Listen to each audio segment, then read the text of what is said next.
galera, beleza? Como é que vocês estão? Meus amigos, como vocês sabem, a sexta-feira nunca decepciona, sempre dia de fortes emoções. E no vídeo de hoje, além de falar de algumas coisas que nos trarão boas esperanças, também tem aquela invejinha boa, né? Não podia ser no Brasil. Vamos abrir nosso vídeo de hoje comentando sobre Magnitsky, trazer algumas atualizações dos últimos dias. Aquele ditado, né? Quem fala demais, né? Acaba se enrolando. Teve um deputado aí que pediu mais esclarecimentos para o Departamento do Tesouro, para o FAC e tudo mais. O que é que vai ser feito em relação ao Brasil? Porque tinha um ministro falando demais. Vamos comentar sobre tudo isso na primeira parte. Quero também falar sobre o tal encontro, se é que vai ter, entre o Lula e o Trump. Tem mais algumas coisinhas que também saíram na imprensa. E aí a gente entra na segunda parte, a parte principal do vídeo de hoje. Hoje a gente vai falar com certeza dos dois temas. Estou eu passando pelo Twitter ontem e Trending Topics Mundial, um dos assuntos mais comentados no mundo, Projeto 2025. Lá foi eu olhar. Eu não esperava que uma postagem do Trump fosse gerar um alvoroço tão grande. E a gente tem que falar sobre isso.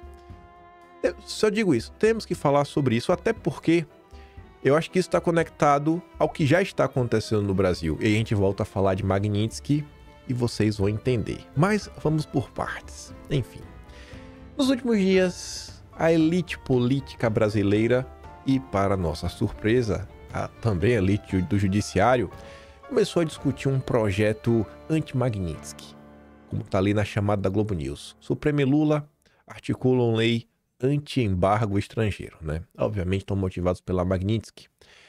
Aí o Enio faz uma ponderação que eu acho que é muito pertinente. Ora, Globo News, agora é super normal que os ministros do Supremo tentem aprovar uma legislação em causa própria? Cadê o Otávio Guedes? Dizendo que isso não é uma pauta das ruas, como ele falou sobre anistia. E fica alardeando o tempo, não, mas as ruas. Olha, e é pauta das ruas? Lei anti-embargo? Cadê Natuza Neri? Dizendo que o Supremo age sem transparência, aprovando medidas de forma acelerada e sem debate público, e que o Supremo é uma instituição super fechada, como ela disse sobre o Congresso, durante o embate sobre a PEC das prerrogativas. Cadê o Valdo Cruz, Flávio Oliveira, Mira Leitão?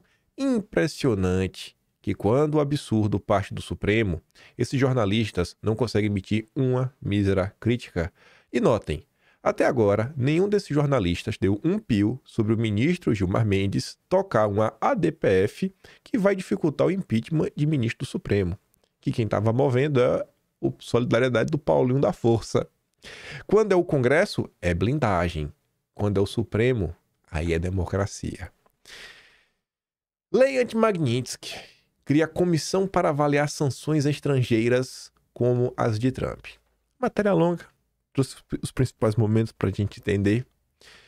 Embora inspirado na decisão de Flávio Dino, de agosto, que ficou conhecida como o bloqueio dos bloqueios de ativos no Brasil por ordens unilaterais vindas do exterior, o projeto de lei não determina o bloqueio imediato do cumprimento de qualquer sanção. Tem que passar aí por um colegiado, de pessoas muito célebres e inteligentes. Na avaliação das autoridades envolvidas nas discussões sobre o projeto, isso poderia servir como salvo-conduto e transformar o Brasil num território livre para quem toca o terror, traficantes internacionais e outros tipos de criminosos atingidos por sanções como a Magnitsky. Porque assim, o cara toma a sanção, mas a sanção não já está valendo. Calma, tem que ver se o que é que os iluminados no Brasil vão decidir. Daí a criação do colegiado, copiado do modelo europeu, de acordo com fontes que tiveram acesso à minuta. O projeto determina que toda e qualquer sanção só poderá ser adotada ou descartada por decisão dessa comissão, que terá representantes do Judiciário, do Executivo, o Parlamento, da PGR e da AGU. Eu não sei para que ninguém do Judiciário, eu não sei para quem alguém, sabe, do Parlamento, PGR. Eu acho que podia ser uma decisão do Supremo. Monocrática. Acabou. Eu nem acho que precisa ter lei. Eu nem acho que precisa mais de Constituição. Eu acho que eles são melhores do que a Constituição. Assim, bancos e empresas teriam que consultar a comissão antes de aplicar as sanções. Ficam de fora desse arcabouço tratados internacionais ou de instituições multilaterais às quais o Brasil seja ligado, como a ONU, né? Instituições globalistas aí podem empurrar sem medo de ser feliz, porque esse tipo de decisão jamais alcançaria, né, alguém da elite política, econômica e jurídica do Brasil. Aí vem o Estadão. Lei Magnitsky. Gilmar diz que bancos têm entendido que sanções dos Estados Unidos não são aplicáveis no Brasil. Bom, tá falando, não é? Uma fala complicada. É como se ele estivesse dizendo para o mundo que a lei no Brasil não vale, ou seja, os bancos estariam descumprindo o que se espera, o que pode colocar os bancos numa situação que talvez o Departamento de Tesouro, a OFAC e outros grupos aí queiram punir, multar, sancionar. Eu sei que a fala do ministro Gilmar Mendes foi a seguinte: até aqui, os bancos têm interpretado que as sanções não são extensíveis ou aplicáveis. É esse o entendimento, disse a jornalistas, depois de participar em evento em Lisboa. A Renato pergunta, né? Mas e aí, a Febraban concorda com isso? Uma fala como essa pode gerar repercussão internacional. E eu até adianto, essa fala gerou. Tanto que você vê, né? Aliado de Eduardo Bolsonaro, deputado republicano, pede explicações ao Tesouro sobre sanções contra Moraes. O deputado republicano dos Estados Unidos, Rick McCormick, enviou uma carta ao Departamento do Tesouro com questionamentos sobre o cumprimento das sanções impostas pela Magnitsky contra Moraes. O documento, ao qual a coluna teve acesso, é datado de 1º de outubro e também direcionado à Agência de Controle de Ativos Estrangeiros dos Estados Unidos, que é a OFAC. O parlamentar, que tem relação com Eduardo Bolsonaro e outros nomes próximos ao ex-presidente, questionou, por exemplo, quais são as obrigações específicas que se aplicam a instituições financeiras, fundos e gestores de ativos dos Estados Unidos quando o ministro sancionado permanece ativo na Suprema Corte do Brasil.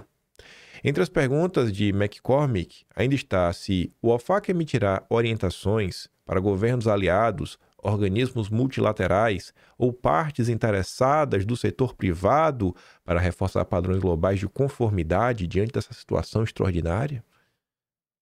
Não, vai ficar de braço cruzado, vai fazer o quê? Ops.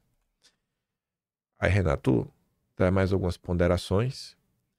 O deputado americano quer saber quais obrigações passam a valer para bancos, fundos e gestoras dos Estados Unidos com exposição no Brasil. Quer também entender como lidar com a chamada exposição indireta, decisões judiciais e regulatórias que carregam a assinatura de alguém que entrou na lista Magnitsky e levanta a questão central: como impedir que instituições financeiras caiam em descumprimento de sanções apenas por seguirem ordens legais brasileiras? Na sequência, ele pede que o Tesouro se reúna com a SEC.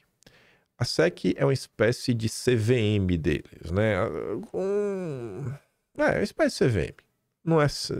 É um pouco diferente, mas tome a CVM como exemplo.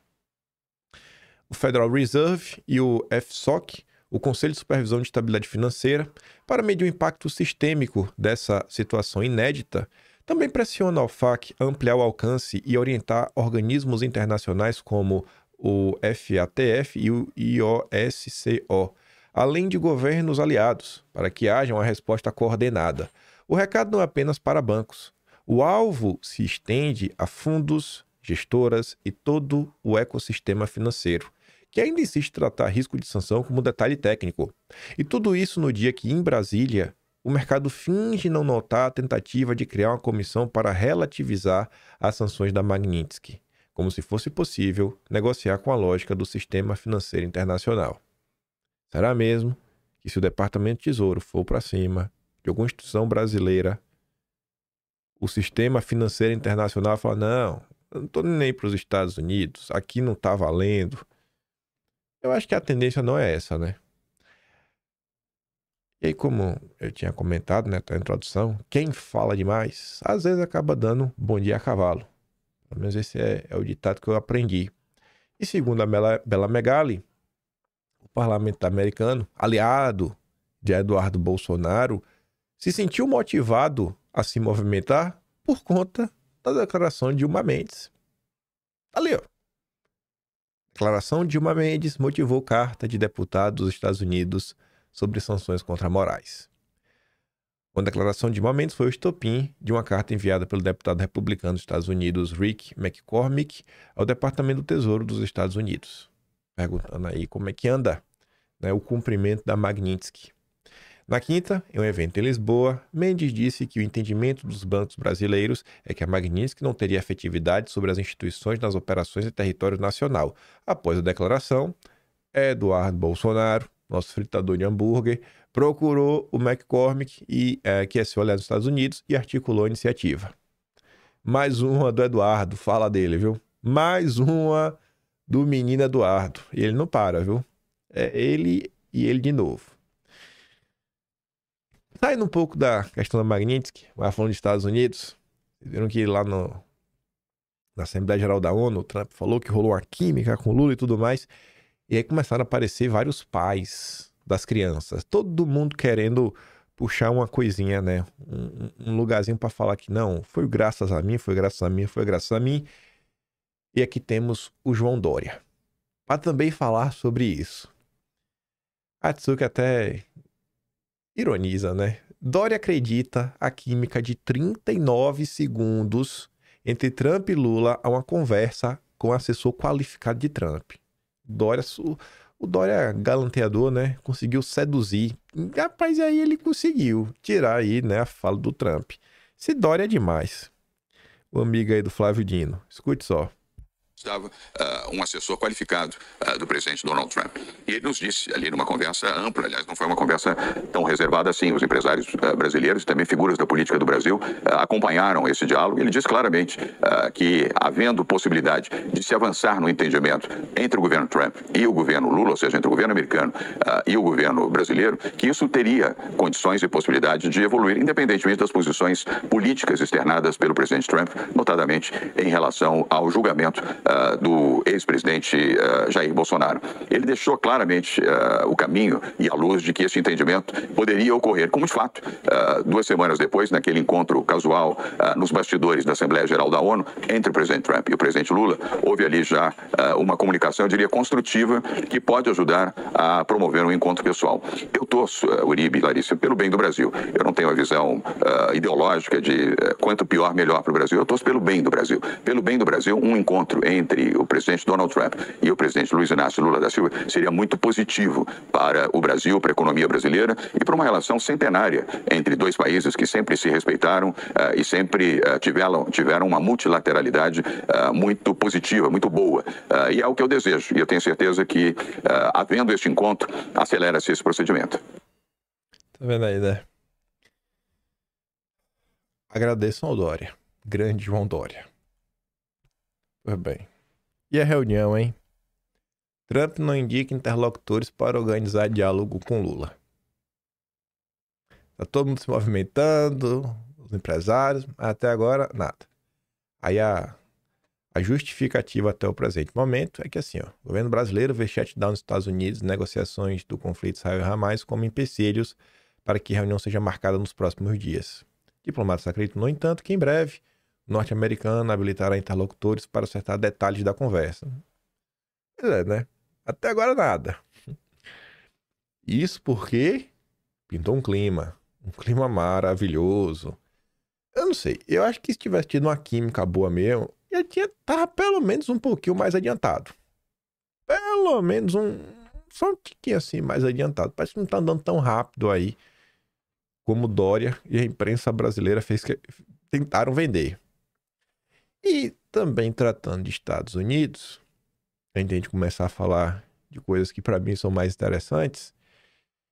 Eu tava pensando lá no Twitter, eu vi isso aqui. Eu não vi repercussão na mídia nacional.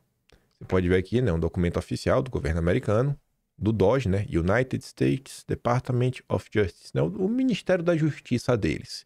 E o Samuel Pancha diz o seguinte: o Departamento de Justiça dos Estados Unidos solicitou informações sobre o acordo de leniência da Odebrecht com o governo dos Estados Unidos para avaliar se houve omissão e inconsistências na aplicação de políticas do DOJ. Essa revisão pode levar à reabertura do caso Odebrecht se provada omissões. O suposto problema no plea guilty da Odebrecht em 2016 é que a agregação de fatos por país omitiu identificação e notificação de vítimas estrangeiras, resultando em restituições insuficientes. Isso contrasta com casos posteriores, Embraer e Glencore, onde ferramentas de restituição foram usadas. Isso porque pintou uma química, né, maravilhosa aí entre o Trump e o Lula. Mas até agora isso não se materializou, né, em resultados reais para a turma do PT. Mas vamos lá, que agora tem muita coisa para a gente falar. Gente do céu. Trump, nas últimas horas aí, fez um tweet que rendeu e muito.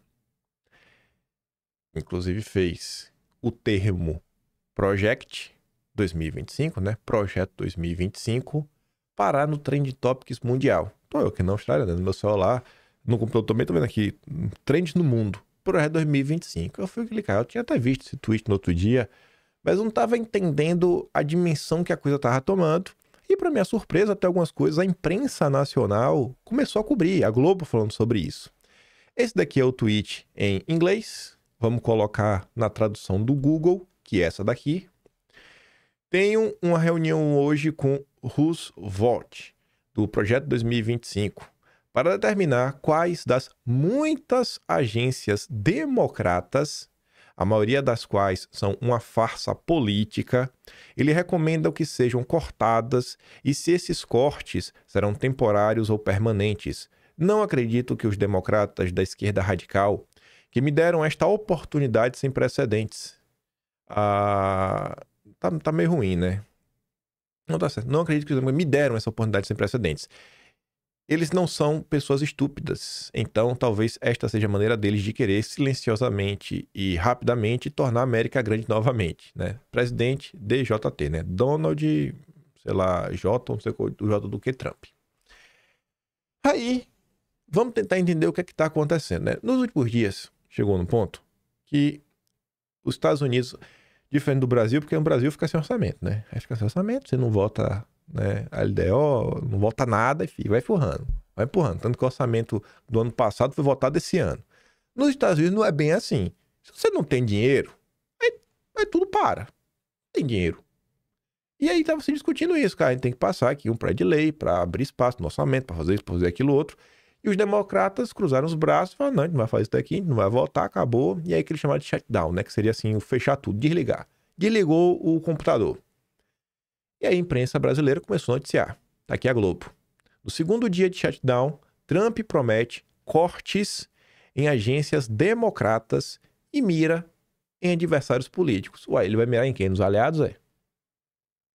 Ele tem que mirar realmente no adversário político. E o que Trump está chamando de agências democratas, você tem que pensar, mas como assim agências democratas? Então, existe a percepção que na administração pública americana, na burocracia estatal, você vai ter alguns grupos, alguns setores, que não são instituições de Estado, mas instituições de partido. Vou dar um exemplo, que a gente vai falar dela daqui a pouquinho. A USAID. A USAID, por mais que esteja ligado ao governo americano, no frigir dos ovos, a USAID, sabe, é do Partido Democrata, é o Deep State americano atuando aí para promover a sua agenda ao redor do mundo. Pois bem, no segundo dia de paralisação parcial do governo federal, o shutdown, Trump afirmou que o momento é perfeito para aprofundar cortes na administração pública e, de forma irônica, agradeceu à oposição pela oportunidade sem precedentes, com promessas de demissões que chegariam aos milhares e redução de verbas. Olha, acabou o dinheiro. Se acabou o dinheiro, eu tenho que cortar, porque não tem mais dinheiro. Então, vocês estão me dando a justificativa perfeita para eu passar o facão e cortar e demitir e fazer o que eu quero. Enfim, Trump tenta usar o impasse orçamentário para avançar com sua agenda e golpear pautas democratas. Mas, por enquanto, a população vê, né, e os governistas como vilão da crise. Aqui é a opinião da Globo. Aqui é a opinião da Globo. Em publicação na Truth Social, Trump disse que se reunirá nessa terça com o diretor para o orçamento da Casa Branca, Russell Vought. Vamos chamar de Russ. Vamos chamar de Russ. para determinar quais das muitas agências democratas sofrerão cortes e se esses cortes serão temporários ou permanentes. Você já percebe que faltou uma maior caracterização do Russ? A Globo só falou, não, é o cara que é o diretor para o orçamento da Casa Branca. Só que no tweet do Trump, ele tá falando quem é que é? O Russ, que é do projeto 2025. A Globo não citou isso. Isso é importante. Isso é importante. Isso é muito importante. Mas enfim, ele não revelou quais agências estava falando, mas nas entrelinhas sugeriu que seriam órgãos destinados, por exemplo, a ações ligadas a meio ambiente, transição energética, tradução, agenda de esquerda. Aí a Globo vai dando exemplos. Na véspera, o Russ afirmou em publicações no Twitter que ao menos 2 projetos de grande porte tiveram as verbas suspensas. Aí, um que era em Nova York, um bastião democrata, né, que os democratas vão acabar perdendo. Ao justificar a suspensão, ele disse que as autoridades locais seguiam princípios inconstitucionais de DEI, sigla para diversidade, equidade e inclusão. Os projetos woke, né? Um monte de agenda identitária maluca dentro de um prédio de infraestrutura. O pacote de cortes do Russ incluiu ainda quase 8 bilhões de dólares, foi 7,6, não foi 8 não, ligados a ações climáticas chamadas por ele de nova fraude verde. E aí o Russ ainda disse, né, que os projetos serviam para impulsionar a agenda climática da esquerda. Antes da gente avançar, já desde provocação, vocês conseguem imaginar um governo no Brasil, né, liberal um governador democrático, trazendo para perto alguém para lidar com as finanças do Estado, uma pessoa com a visão que a administração pública não vai patrocinar a agenda woke. Não vai patrocinar essa agenda aí de identidade de nada. E que bata no peito frente projeto de mudança climática, transição energética, mercado de carbono, que bata no peito e fale que isso é uma agenda climática da esquerda, ainda valem chame de nova fraude verde. Vocês conseguem ver alguém assim? Eu queria muito ouvir da boca dos governadores democráticos o que eles acham da administração Trump. Ver assim, não é falar platitude, não, governo de direito, não. Ouvir. O que é que você está achando? Mas me conta o que você está achando mesmo, até para saber se um governador democrático ele tem interesse em saber o que se passa em um dos principais países do planeta, né? Ou se ele está tão alheio da política que nem o que se passa nos Estados Unidos ele está sabendo. Ele não tem tempo. Ele é governador democrático. Aí vamos lá. Um dos idealizadores do projeto 2025, um ideário conservador do qual Trump tentou se afastar na campanha, mas que foi abraçado por ele após ser eleito. O Russ é um veterano de Washington e favorável a cortes maciços na máquina pública, bem além do que o Congresso parecia disposto a fazer. A direita no Brasil, ela meio que já abraça essa causa, né? Diminuir o tamanho do Estado. Mas diminuir o quê, gente? Diminuir o quê? A gente tem que dar o próximo passo. A gente não pode ficar, sabe, igual barata tonta e com esse discursinho simplório. A gente vai cortar imposto. Boa. De onde? De onde que vai cortar? Vamos acabar com a mamata. De onde? Vamos reduzir o tamanho do Estado. Onde? Lá eles sabem onde eles querem cortar. E agora, finalmente, que cita o projeto 2025, já a gente vai chegar a essa conclusão. Ele é um especialista sobre como funciona o sistema, afirmou ao Wall Street Journal o estrategista republicano Kevin Madden. Os democratas não suportam, mas privadamente, certamente, gostariam de ter uma versão dele em suas linhas. E eu também gostaria de ter no Brasil alguém desse que late aí dentro da direita. Quem na direita tem realmente o conhecimento da máquina pública, no sentido das contas públicas, capaz de se perguntar quanto o Brasil está pagando de juro, os políticos da direita já não sabem. Sabe quanto é que está se pagando de juro? Quanto se tem, sei lá, por ano de renúncia fiscal, benefício fiscal, que talvez seja de um lugar que você consiga atacar para sobrar dinheiro, né? Porque muitas dessas renúncias fiscais e benefícios estão indo para os campeões nacionais. O Zema mesmo apoiou um projeto desse lá em Minas Gerais, que, rapaz, de forma curiosíssima, ajudou Salim Matar da Localiza, que é um dos empresários simpáticos e que fazem doações para membros do Partido Novo. Então, assim, você tem que conhecer esses números. E parece que o Russ conhece. E tá falando aí, o Trump falou que vai conversar com ele para cortar tudo. Ver quais são as agências que tem que cortar. E aí estão citando o projeto 2025. Mas vamos lá. Antes de adentrar um pouco mais no projeto, que não é a primeira vez que a gente fala dele aqui no canal, inclusive está no Atlas, de janeiro de 2024, a Kamala Harris resolveu falar sobre isso.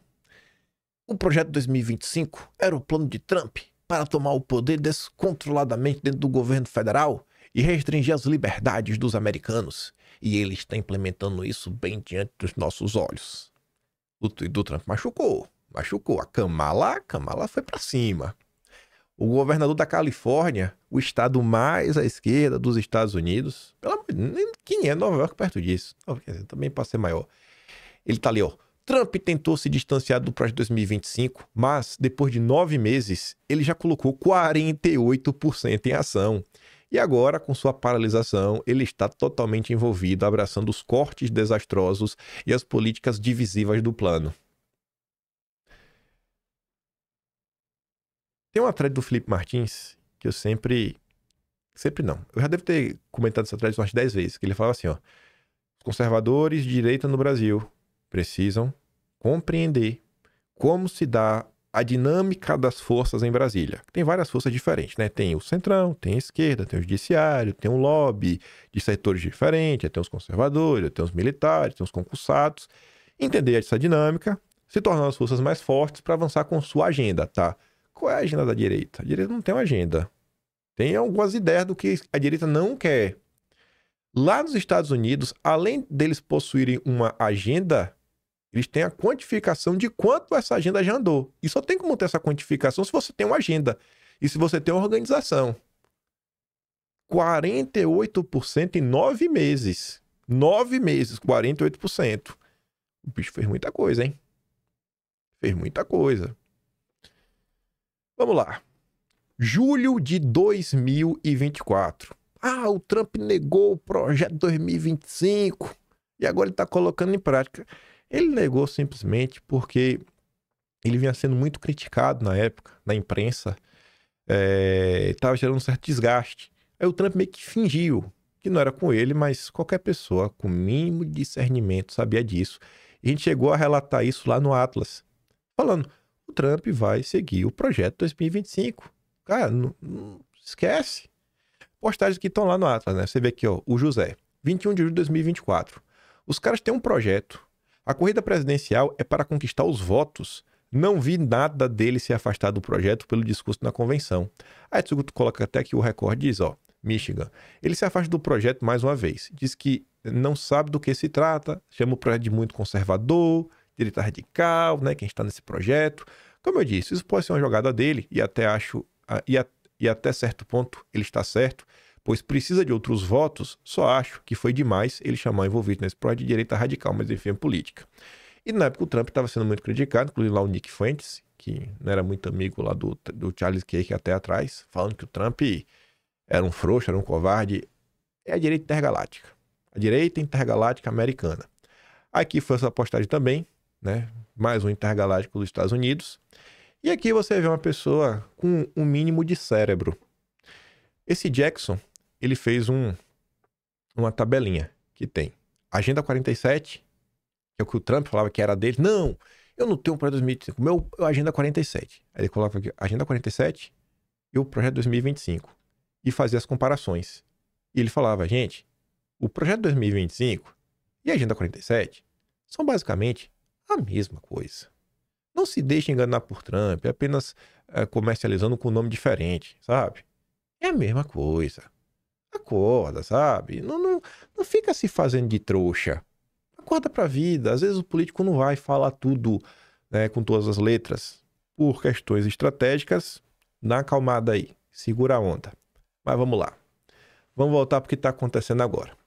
Aqui a postagem oficial em inglês. Aqui a tradução do Google. Lembra quando o Trump mentiu e disse que não sabia o que era para 2025? Lembro. Aí um perfil de direita que faz meme tá ali, ó. Imagine não saber que você está sendo trollado. O Trump tava enganando todo mundo antes da eleição. Qualquer idiota sabia disso.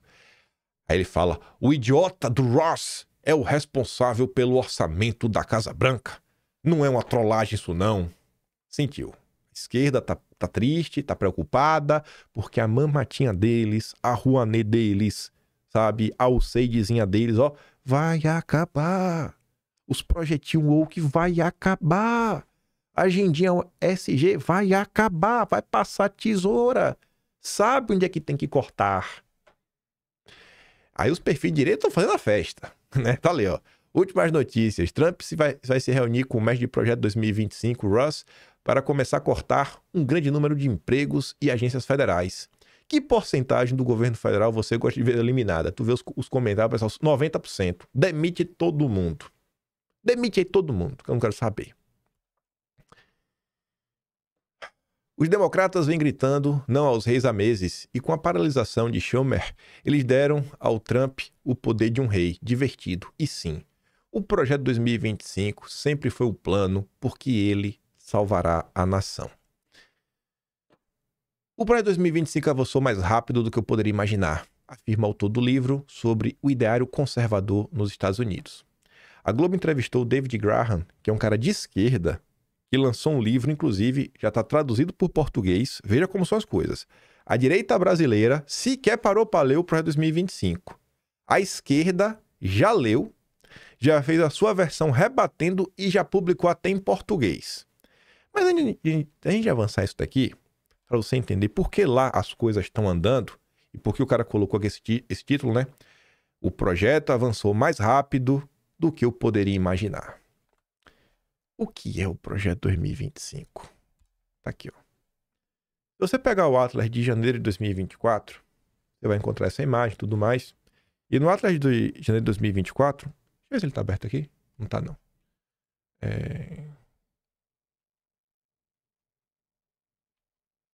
Deixa eu ver se tá... Não, acho que não vai abrir aqui, não. Não, esse aqui mesmo. Ah, tá aqui. Aí, ó. Ele tava meio aberto. Aqui, ó. Aqui tem umas coisinhas. Deixa eu passar, só pra mostrar a imagem. Aqui, ó. Mostrei mais ou menos como era o índice. E eu deixei pra abordar. Eu só abordei um capítulo em 2024, que foi o capítulo de economia. Analisando o que é que eles estavam discutindo, inclusive em relação a China, BRICS, tudo mais. Já se falaram na questão de tarifaço, né, uma nova abordagem econômica. A gente abordou tudo isso lá. Mas vamos continuar. Por que tá avançando tanto, né? E ainda tá falando... E essa história das agências? Pois bem, esse documento, que por alguma razão tá aparecendo aqui em cima do número de páginas, ele tem quase 1000 páginas. Tem quase 1000 páginas. O projeto 2025. Vou dar aqui um zoom. Lá, como é que vai, os autores, quem contribuiu, tudo mais. Aí vem. Tomando as rédeas do governo. A primeira parte. Tomar as rédeas. É garantir que o poder está em suas mãos. Aí depois tem, né, a defesa do comum. Aí coloca várias coisas. O welfare, né, sei lá, o geralzão do que fazer para manter as coisas meio que funcionando. Que é a terceira parte. Só está dividindo em 3 partes. Aí vamos lá. Tomar o governo. Os caras começam falando do quê? Do gabinete da Casa Branca. Começando do núcleo duro e vai expandindo.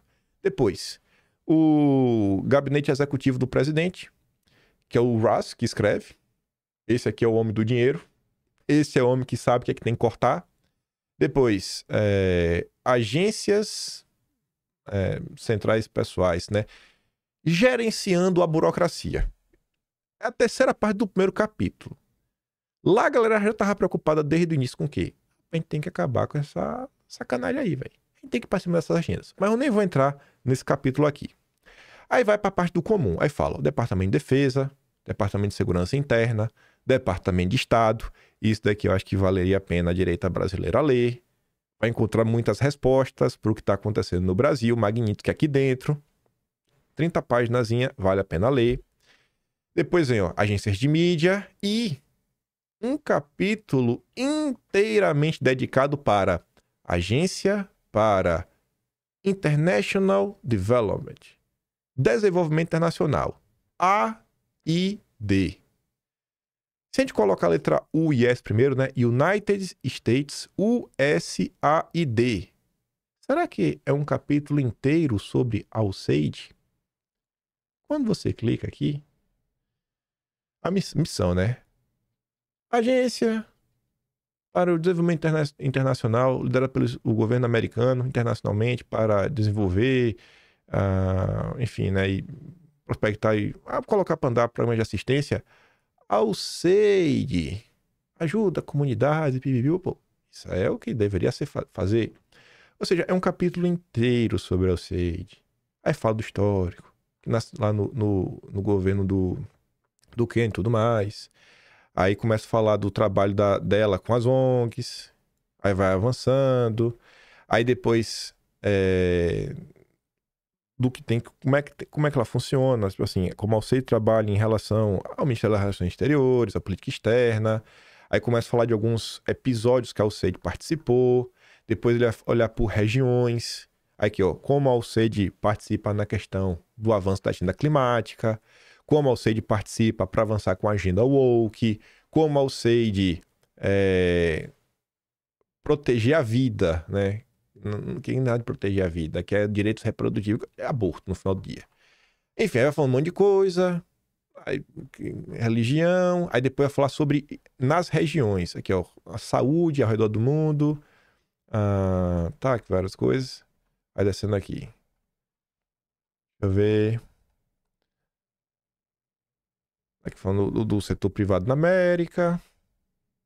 Aqui vai aqui outros escritórios e, sei lá, cargos importantes ligados ao USAID. Aqui, ó. Aí vem por região. Como é que funciona lá o USAID na Ásia? Depois no Oriente Médio. Depois na África. Aí depois fala da América Latina. Aí vai. Aí depois fala de pessoas, tudo mais. É conclusão, né?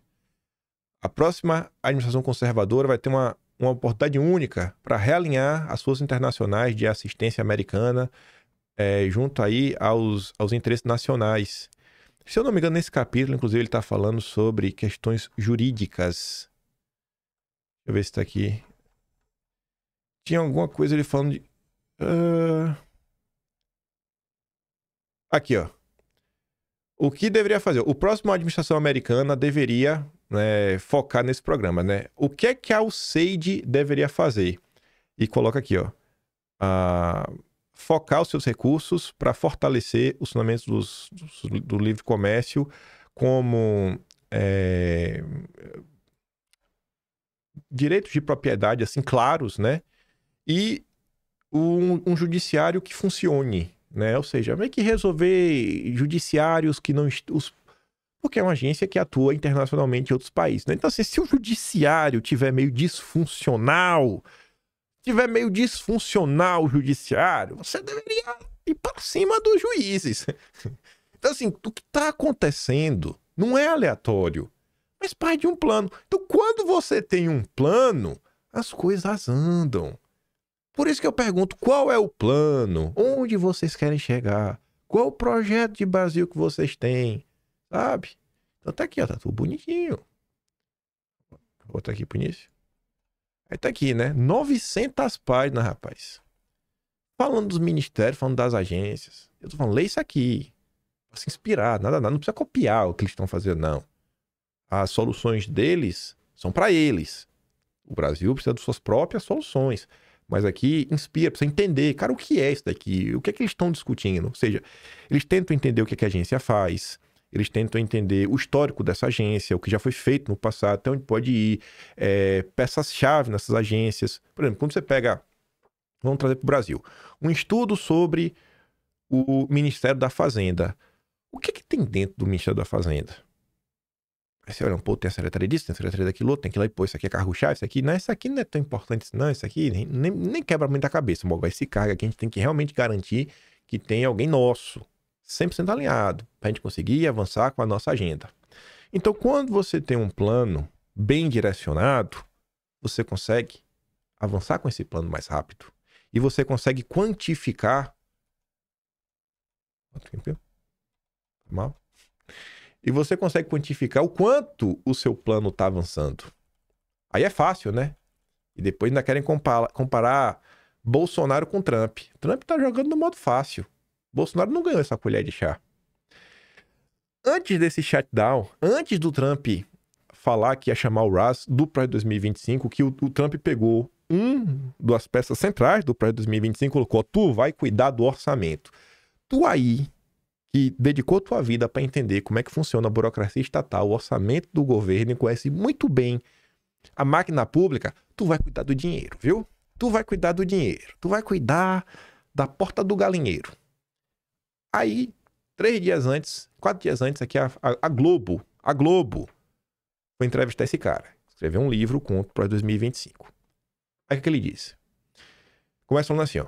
Eu não tenho nada a ver com o projeto 2025. Bradou, em meados de 2024, o Trump.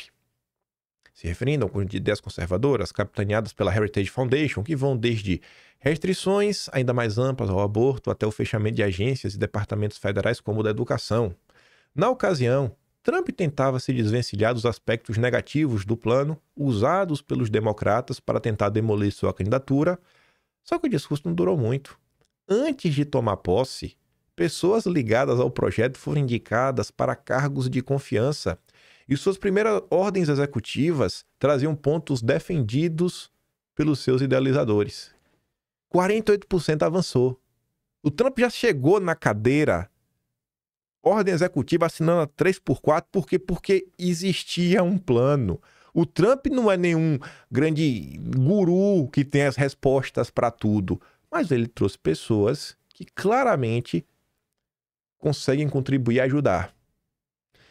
Em entrevista ao Globo, David Graham, autor do livro O Projeto, lançado no Brasil pela editora Zahar, que analisa as ideias e estratégias do plano conservador, disse estar surpreso com a velocidade com que as ideias do Projeto 2025 se tornaram ações de governo. Aí vamos lá para a entrevista. É possível ler seu livro e não perceber quantas propostas do Projeto 2025... É impossível ler seu livro e não perceber quantas propostas do Projeto 2025 estão sendo aplicadas na prática pelo governo Trump. O senhor imaginava que tudo aconteceria assim tão rápido? De forma alguma.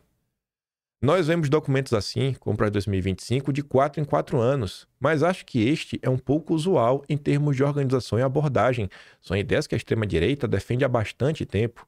Eu de fato acreditava que eles tentariam implementá-las agora, e talvez conseguiriam aprovar uma ou duas delas, mas fiquei assombrado com a rapidez com que avançaram em muitas propostas e também como conseguiram ampliar os poderes do presidente. O senhor menciona o projeto, que é uma estratégia de colocar o maior número possível de aliados em cargos de governo, não só de alto escalão. É um fator para o sucesso do Projeto 2025? Sim, isso marca uma grande diferença em relação ao primeiro governo do Trump, quando ele lidava com pessoas que talvez não fossem as mais qualificadas para seus trabalhos ou que não necessariamente estivessem alinhadas ideologicamente com ele. Vamos cortar para o governo Bolsonaro, Santos Cruz, queria regular a internet, Sérgio Moro, colocando Ilona Zabó, tentando colocar Ilona Zabó na máquina. E não faltam outros exemplos, né? Ciro Nogueira.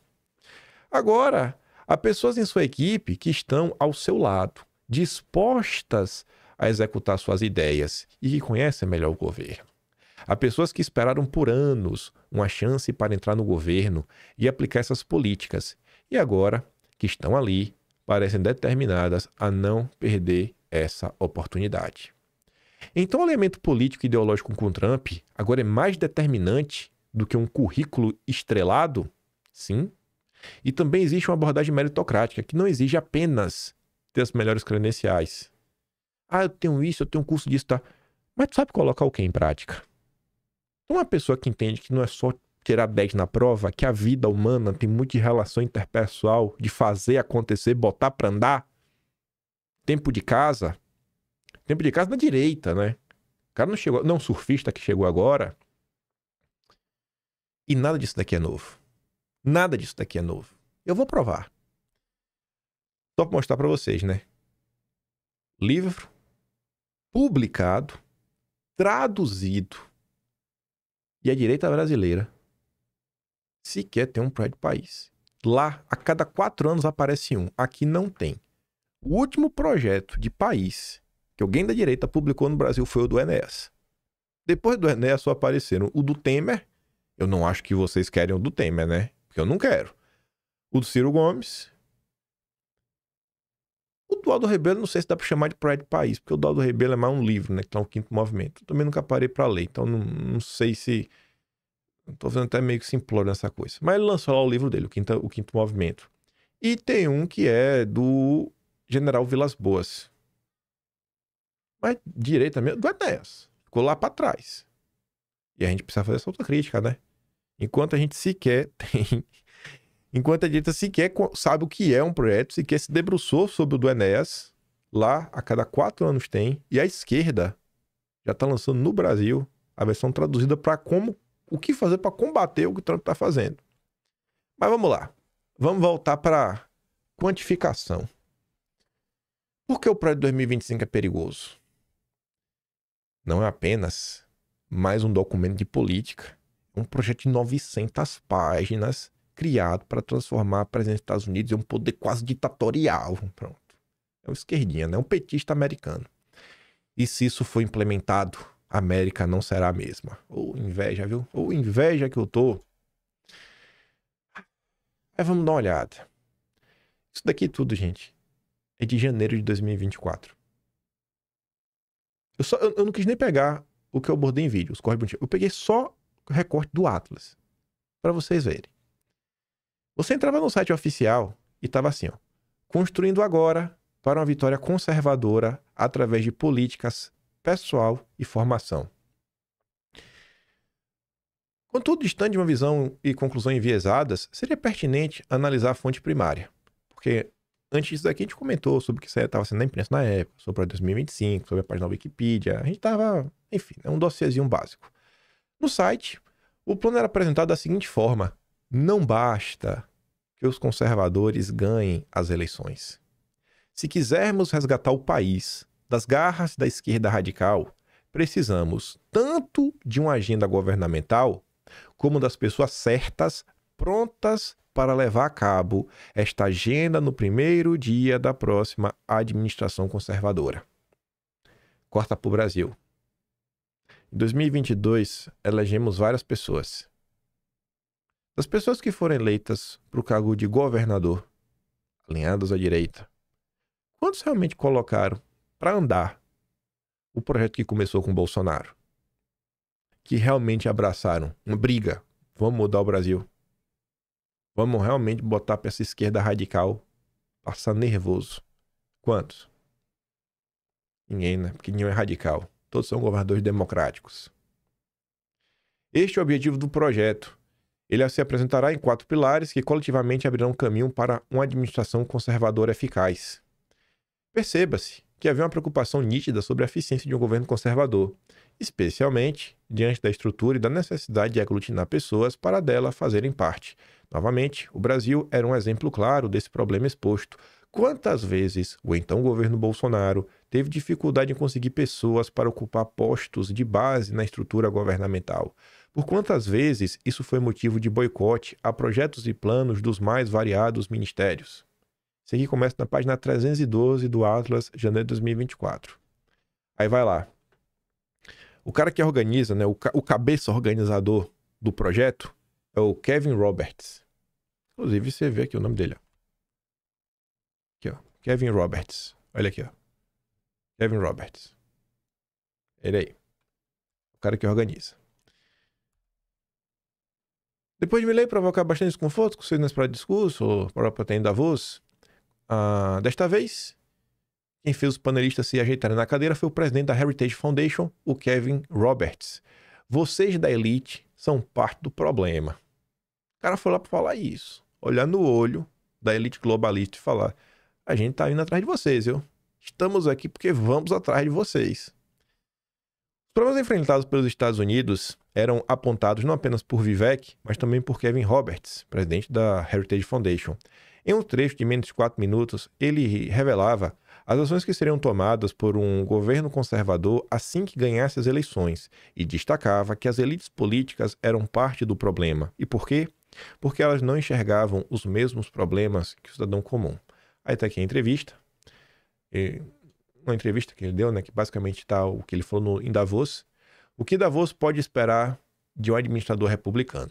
Exclusivo para o The American Conservative, comentários de Kevin Roberts da Heritage Foundation.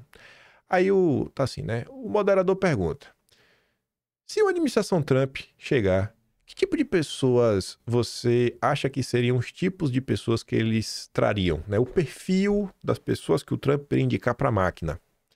E o Roberts falava: o tipo de pessoa que entrar na próxima administração conservadora será governada por um princípio: destruir o domínio que as elites políticas e os tecnocratas não eleitos têm sobre a pessoa média.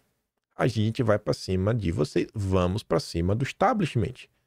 Tu consegue ver uma fala dessa na boca de qualquer governador democrático?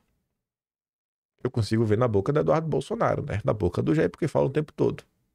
Agora faltam mãos, faltam pessoas dispostas a comprar essa briga. A agenda que cada membro da administração precisa ter é compilar uma lista de tudo o que já foi proposto no Fórum Econômico Mundial e se opor a todos eles no atacado. Se o Fórum Econômico Mundial está de um lado, nós estamos do outro. O Tarcísio não curtiu, hein, Cadeirudo? Quando o Klaus Schwab veio ao Brasil, Tarcísio chamou para as bandeiras e bateu uma foto. Qualquer pessoa que não esteja preparada para fazer isso e tirar o poder dos burocratas não eleitos e devolvê-lo ao povo americano não está preparada para fazer parte da próxima administração conservadora. A resposta estava totalmente em conformidade com os planos para 2025, nos quais seria essencial para um novo governo contar com pessoas qualificadas para formar um projeto eficaz, especialmente ao considerar o critério de confrontar as normas e regras dos agentes internacionais como o FED, OMS, OMC, etc. Deixa eu só ver um negócio aqui. Esqueci de mostrar. Deixa eu terminar essa entrevista do Roberts. O entrevistador tentou usar aquela entrevista para retratar o Fed como um defensor astuto da democracia liberal, né? O Fórum Econômico. Aqui tá errado, né? Era para ser Fórum Econômico, era para ser FEM, não Fed. Contudo, Roberts foi enfático ao colocar Davos em seu devido lugar e apontar que Davos é parte do problema. Aspas. O moderador perguntava o que o novo presidente Trump significaria em retribuição. Você mesmo disse que quem não estiver com o programa não estará na administração. Uma coisa que Davos, você poderia dizer, as pessoas vêm aqui defender a democracia liberal, né? Então, se a ideia de que isso será varrido para debaixo da mesa faz parte da ideia, espero que não seja isso que ele quer dizer. O que você acha que ele quer dizer com retribuição? E o Roberts rebate: irmão, é ridículo você ou alguém que descreva Davos como uma pessoa que protege a democracia liberal. Democracia não tem nada. Mas se bem que democracia liberal é o que eles defendem. Mas enfim, o recado que o Roberts passava lá era assim, ó: eu quero levar para casa aqui a razão pela qual eu estou aqui em Davos.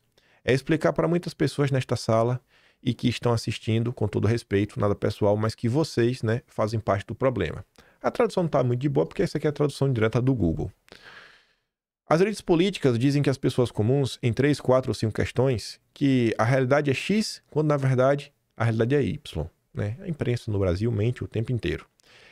Estava evidente que os conservadores americanos se opunham às elites globais e sempre estariam ao lado do povo, do americano médio.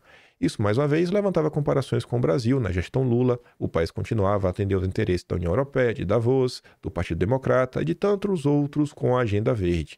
Mas quem estaria ao lado do povo? Quem ouviria e defenderia as propostas do cidadão comum brasileiro? Aí tem uma coisa que eu esqueci de colocar aqui, mas eu coloquei aqui no Atlas. Era o seguinte: antes disso... Ah, não. Eu falei, foi da entrevista. Tá aqui. E o outro aqui é só falando da questão do povo alinhado. Eu achei que não tava não, mas tá. Ele fala, precisando ter uma agenda governamental, que é só uma parte maior. Aí lá o Heritage Foundation, né? Eles tinham uma planilha política, pessoal, um manual, né? De 180 dias, né? Formação. Não tem isso na direita no Brasil, né? Duda Lima confisca o dinheiro do PL. Confisca no sentido que ele não permite que se use na fundação para as pessoas estudarem, nem nada. Se bem que também tem uma coisa que para estudar não precisa de dinheiro, né? A própria classe política podia fazer. Aí, vamos trazer alguns exemplos do que está acontecendo. Os Estados Unidos, nesse presente momento, segue aí firme e forte com as suas empresas de tecnologia. A OpenAI, que é aí a criadora do ChatGPT, está planejando investir basicamente, né, usar 125 vezes mais energia. Tem uma capacidade 125 vezes maior em 8 anos. Imagine, por quê? Você precisa de muita energia. Porque são muitos computadores. Pensa o seguinte, são vários computadores ligados ao mesmo tempo para conseguir te dar aquelas respostas que você pergunta para o ChatGPT. Mas inteligência artificial não é só isso. Então, quanto mais poder de processamento, mais você consegue extrair e colocar para andar. A Renato fala, né? Até 2033, a OpenAI projeta consumir 250 gigawatts de energia. É mais do que a Índia usa hoje e quase metade da matriz dos Estados Unidos. Seria como erguer dezenas de Angra 3 em menos de uma década. Dezenas, não é uma, não, são dezenas. A revolução da inteligência artificial pode não ser decidida por algoritmos, mas pela capacidade de garantir energia em escala. Tu pode ter o melhor algoritmo do mundo. Tu tem capacidade energética para entrar nessa treta? O Brasil, refém de compromissos ambientais e da lógica de que sua função é apenas preservar, não produzir, assiste do fundão da sala, enquanto a empresa privada já se organiza para disputar energia no nível de países inteiros. Aí tu olha pro Brasil. Tá tendo julgamento supremo, né, para saber se pode construir a Ferrogrão. A Amazônia Azul, que mudou de nome agora para Logística e Infraestrutura, comenta. No Brasil, ONGs e o partido do PSOL, né, tentam impedir uma ferrovia que reduziria emissões e descarbonizaria a matriz de transporte. Já a China, que construiu todas as ferrovias necessárias, chega a cobrir um rio inteiro, sem que uma ONG sequer questione. A China, como está aqui, está colocando enormes fazendas solares na água. Por quê? Porque quer usar a terra para agricultura. E no Brasil, tu não pode nem construir ferrovia. Estados Unidos expandindo o seu potencial energético. A China também. O Brasil você conhece. E aí tu vê isso aqui também. O governador da Califórnia, que estava ali chorando em relação ao Trump, aparece com a Marina Silva. Nessa linha. Tá tudo resumido aqui, ó. Brasil ignora Trump e fecha acordo com Califórnia para energia limpa. Brasil e Califórnia fecham um acordo climático, desafiando políticas de Trump e fortalecendo energia limpa e mercados de carbono. Só que isso daqui não está restrito ao PT. A parceria entre os governos Tarcísio e Lula para capacitar municípios sobre mudanças climáticas. A Secretaria de Meio Ambiente de São Paulo lança curso para gestores municipais, em conjunto com o Ministério do Meio Ambiente. Tanta coisa, bicho, para gastar energia, tempo e dinheiro. Vai gastar com isso, Tarcísio? Tarcísio adora uma GNSG, hein? Para agradar o mercado. O estado mais industrializado do país, em vez de puxar o debate sobre energia, produção, desenvolvimento, reforça o mesmo discurso que trava a infraestrutura, encarece os investimentos e transforma o planejamento ambiental em ferramenta de controle político.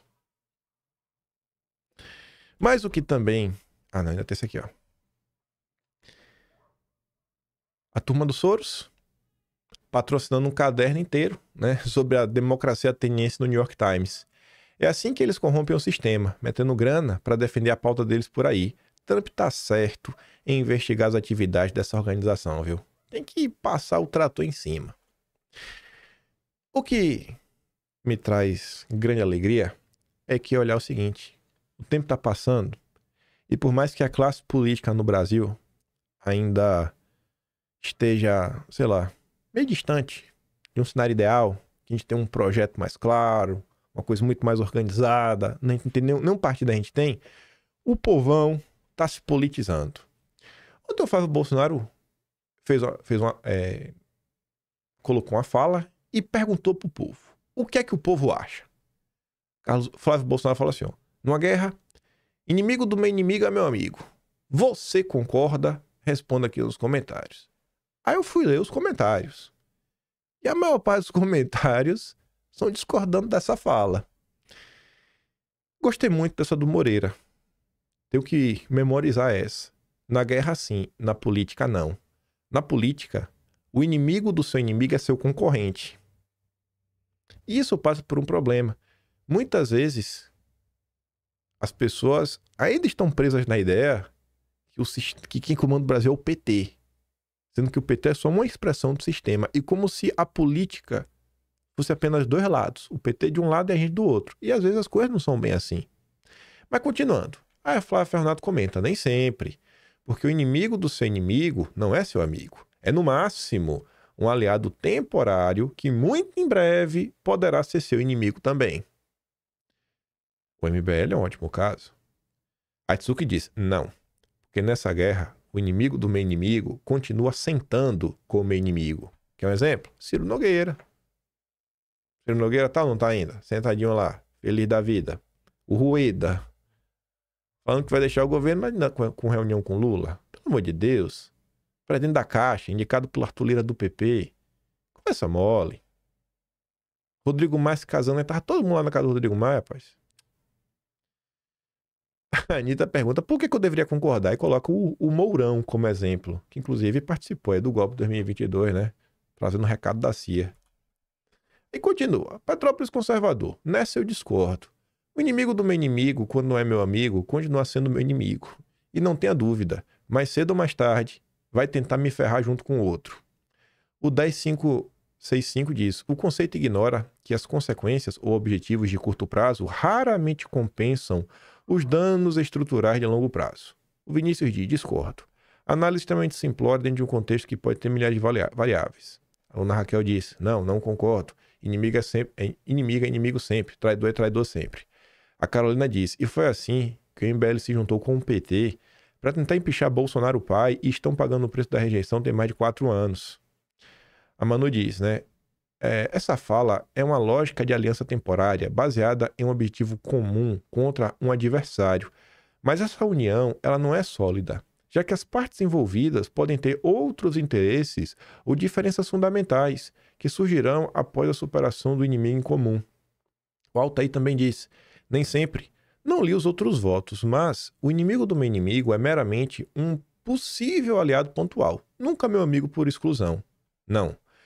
Seu aliado de hoje será o inimigo de amanhã. No pós-guerra, depois das alianças, vieram a divisão do mundo, da Coreia, do Vietnã, e continua a disputa até hoje.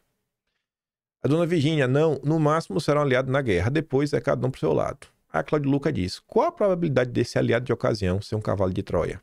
Por fim, a Paula fala assim, não, meu amigo é meu amigo. O inimigo do meu inimigo pode ser, no máximo, um aliado pontual e temporário, sem implicações de longo prazo, porque não tem lealdade.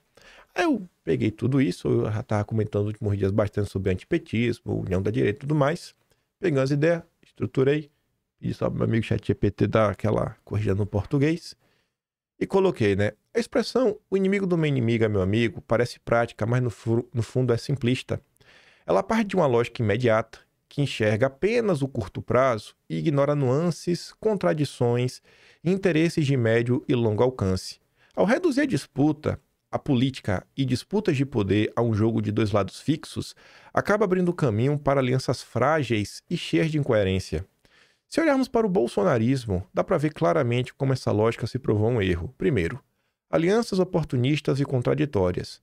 Na tentativa de enfraquecer o PT, abriu-se espaço para figuras e grupos que nunca tiveram qualquer sintonia com os valores da base. Esses aliados úteis logo abandonaram o barco ou até traíram quando a conveniência falou mais alto. 2. Perda de identidade e coerência.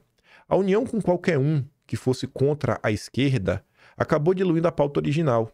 Questões centrais como economia, segurança, cultura e educação foram deixadas de lado em nome de brigas momentâneas. Isso gerou desconfiança até dentro da própria militância.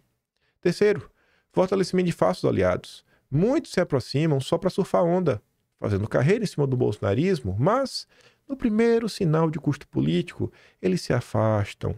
E alguns se tornaram inimigos ainda mais perigosos, justamente por conhecer os bastidores. Quarto e último ponto, miopia estratégica. O ditado esquece que o inimigo do inimigo pode ser ainda mais nocivo. Em vez de somar forças, o movimento acabou servindo de trampolim para quem só queria instrumentalizar a pauta. Resumindo, aplicar essa máxima sem análise crítica gera alianças frágeis, incoerência e vulnerabilidade política. No caso do bolsonarismo, virou um bumerangue. em vez de fortalecer, abriu espaço para oportunistas que, no fim, ajudaram a enfraquecê-lo. Para encerrar o vídeo de hoje, a gente falar um pouquinho do Jair Messias Bolsonaro. A gente não tem uma Heritage Foundation, a gente não tem um projeto de país, mas a gente ainda tem Bolsonaro. Eu tava passando, agora já era meia-noite 16 para vocês, né? Era de manhã para mim. Na verdade, 1h pouca da tarde para mim. Aí o Grilo postou essa thread aqui de Bolsonaro, que é de maio de 2019. E aqui eu queria que você não só prestasse atenção no que Bolsonaro tá falando, não presta só atenção nisso, mas faz um esforço agora. Sério, por favor, te peço, faz um esforço. Onde você estava em maio de 2019? O que você pensava em maio de 2019? Faça um exercício de consciência. O quanto você compreendia sobre a política em comparação ao que você compreende hoje. Faça essa reflexão e veja quem era o presidente da República. O seu amado presidente da República. E reflita se lá atrás, quando ele tentava te acordar, tu estava ouvindo o que ele tentava te explicar. Porque eu tenho certeza, eu aposto dinheiro que qualquer um de vocês, se fizer esse exercício, vai falar, cara, se eu tivesse lido isso daqui em 2019, eu não teria tido a mesma compreensão que eu tô tendo agora. E isso leva àquela conclusão, né? Primeiro que o quão ruim era o time que tava aí para ajudar o Jair. E segundo, né? O quanto a gente não soube aproveitar exatamente por essa inocência, por essa falta de amadurecimento. Mas o Jair falava o seguinte, mal tinha começado o governo, e aí eu já olho isso daqui, né, inclusive pensando no contexto. O governo nesse momento já estava tendo dificuldade para colocar, a gente estava correndo o risco, em 2 semanas, de ver a MP que redefiniu os ministérios caducar e aí voltar para o que era na administração Temer, porque o Maia não queria pautar. Tanto que 15 dias depois, dia 26 de maio de 2019, a direita foi para as ruas pela primeira vez. Isso nunca tinha acontecido no Brasil. A população ir para as ruas para apoiar o presidente eleito. O povo só ia para as ruas para pedir o presidente sair. Dessa vez foi diferente. Dessa vez o povo foi para falar, Bolsonaro, a gente tá aqui para te ajudar, cara. E o Jair falava assim, ó. Infelizmente, temos que passar grande parte do tempo desmentindo invenções que parte da mídia e a oposição fazem para desestabilizar o atual governo. Todos sabemos que seria assim. Há um interesse gigantesco na máquina pública e não é por preocupação com o futuro do país. A máquina é o que o Trump está tentando desmontar. O Jair também estava tentando desmontar. A diferença é que quando o Trump agora tem a faca e o queijo na mão, barba, cabelo e bigode, porque tem maioria na Câmara, no Senado, gente habilitada como o Ross, um projeto 2025 debaixo do braço para dar um direcionamento, o Jair tinha um monte de doido ao lado dele. Que nem para redividir os ministérios ele estava tendo força. Procura, lê o que aconteceu na época. Se tu quiser um vídeo que eu tô abordando isso, olha o episódio exatamente 1500, dossiê histórico da direita. Eu tô comentando sobre isso. Hoje, graças a Deus, temos a internet, que possibilitou que a população pudesse observar mais de perto e ter maior influência nas decisões, como sempre deveria ter sido. Isso frustra qualquer pretensão ruim, por isso tentam desanimá-los a todo custo. Se tornou o maior obstáculo. O povo se tornou o maior obstáculo. O Brasil de sempre, com os velhos vícios, levou os brasileiros a uma situação caótica, com pobreza, violência e desemprego. O establishment, que é o de sempre, porque não sente as consequências de suas ambições. Nós vamos mudar o Brasil, porque não fazemos parte do establishment. Tu lembra ali no Projeto 2025? Agora acho que vai fazer até um pouco mais de sentido. Eu fiz questão de reler o objetivo. O Kevin falando, o Trump tá vindo para chutar a bunda das elites, dos não eleitos. A nossa preocupação é com o americano médio. O mito faz e o Trump copia, né? Convenhamos. O mito faz e o Trump copia. Se tem um arrependimento, foi não ter passado dar mais pano pro Jair, viu? Também não sei nem o que eu podia ter feito mais, mas com certeza todos nós poderíamos ter feito mais. Ai. Por isso precisamos, cada vez mais, que todos vocês estejam incluídos nesse processo. Cobrando, inclusive, no governo, mas cobrando, entendendo o que está acontecendo, não é cobrança maluca. E realmente procurar saber, se politizar, não é lavar a alma. Para de lavar a alma. Para compreender mais as coisas, os fenômenos, os eventos da política, conhecer pessoas, o seu histórico. Isso vale mais do que lavar a alma, um discurso que desmonta, sabe? A hipocrisia da esquerda. Não, se politize. O Jair precisa de você. Ele esteve sozinho.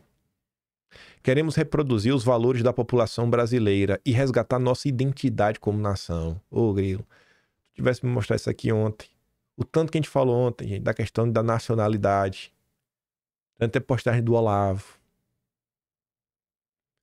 O Jair, rapaz, o bicho sempre tem no lugar certo. É incrível. Tu assistiu o vídeo de ontem e o de anteontem, aquela parte lá falando de um projeto nacional, que o Olavo tá falando até de nacionalismo, o que o Paulo Freire falando, vai, tá aqui revolta, uma coisa maior, que eu até botei no título ontem, assim, de ironia, né, assim, de clickbait, falando, Paulo Figueiredo está atrasado 25 anos. Por quê? Porque o Olavo falou 25 anos antes. E lá já tava o Jair, velho. Mas tu sabe, quando eu penso em, pô, hoje, quando eu penso em identidade como nação, e a implicação disso, e a importância disso, é totalmente diferente do que eu pensaria em 2019. Só assim juntos conseguiremos mudar de vez o futuro do Brasil. Por isso também ressalto a necessidade de garantir a liberdade, essa importante ferramenta que é a internet, para que nunca mais a população seja afastada do que acontece no cenário político brasileiro e outras liberdades sejam atacadas às sombras. Boa tarde a todos. E o Jair cumpriu. Mas ele fez tudo o que ele podia fazer para lutar pela liberdade desse povo. A liberdade de expressão na internet. Mesmo durante a era Lula. E todo mundo viu aí como a liberdade está ainda sendo atacada. E chegou na hora do vamos ver, os isentões, a Faria Lima, apertaram 13 e votaram Lula. E a gente tinha esse cara aí como presidente da República. Tínhamos esse cara como presidente da República, mas não presta. Não, o bom mesmo é o Lula.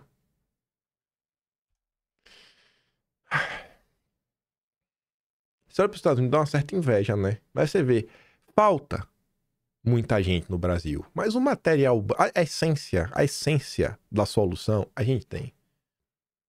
A gente tem a essência da solução. A sementinha já foi plantada. E não vou ser assim, falar foi só o Jair. Cara, é um processo, nasceu hoje também. O Ernesto tem uma grande participação nisso. O professor Olavo tem uma grande participação nisso. Pessoas que vieram antes também. É do Dom Pedro pra cá, gente. A gente tem que se encontrar com o país mesmo. Como diz lá o discurso do Eduardo, que segundo a Folha de São Paulo, ele foi influenciado por mim, pelo Aldo Rebelo. A gente tem que se encontrar como povo, como nação, nos entender. Passado, presente, passado e presente, pra gente conseguir meio que manobrar aqui o futuro. É olhar pra história nacional, na sua amplitude mesmo, na sua complexidade. Olhar pra República Velha e entender. Pô, a gente tava comentando ontem, as pessoas eleitas sem fazer campanha, tava em Paris. Quantos de vocês sabiam disso? Sabe que a gente não conhece nossa história. E o Brasil, obviamente, já tomou medidas, porque é impossível você só tomar medidas que deram errado. Alguma coisa certa já aconteceu. A gente tem que conhecer. Temos que ir atrás. E precisamos do nosso projeto 2025, né? Que teria que chamar para 2026. Ou para 2020. Eles chamam de 2025 porque seria o primeiro ano do governo Trump, né? O governo Trump começa em 2025. Então nós teríamos que ser para 2027. Qual é o nosso projeto 2027? Qual direita vocês querem construir? Cobrar do Jair é fácil. Jogar pedra no Jair é fácil. Difícil é botar a mão na massa e ajudar, né? Difícil é botar a mão na massa e ajudar.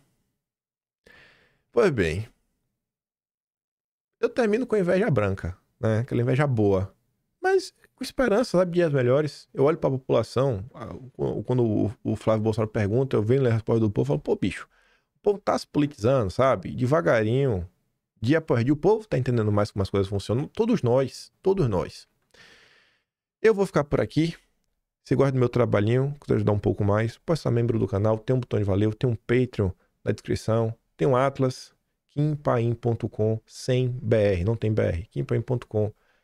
Tem lá, trocentas coisas. Se você pegar o Atlas de agosto, setembro e outubro e começar a ler a parte internacional e começar a ver o que estava sendo dito sobre o governo Trump, o que está acontecendo agora também vai fazer ainda mais sentido. As críticas que o Estadão estava fazendo em seus editoriais, ainda mais sentido. As denúncias do Jamil Chad, ainda mais sentido. Eu estava revisitando hoje umas coisas. E considere, pô, pega aí o... Se não quiser pegar o 2005 tá em inglês, pega o do Enéas. Dá uma lida aí que a Enéas estava comentando lá atrás. Tem 2. Enéas lançou 2 para cada uma das vezes que disputou a presidência. Enéas era brabo também. A direita brasileira precisa conhecer mais o Enéas. Precisa conhecer mais o Enéas. Que ele ganhe, beijo e abraço. Vejo vocês amanhã. Tamo juntos. Valeu, meus amigos. Fui.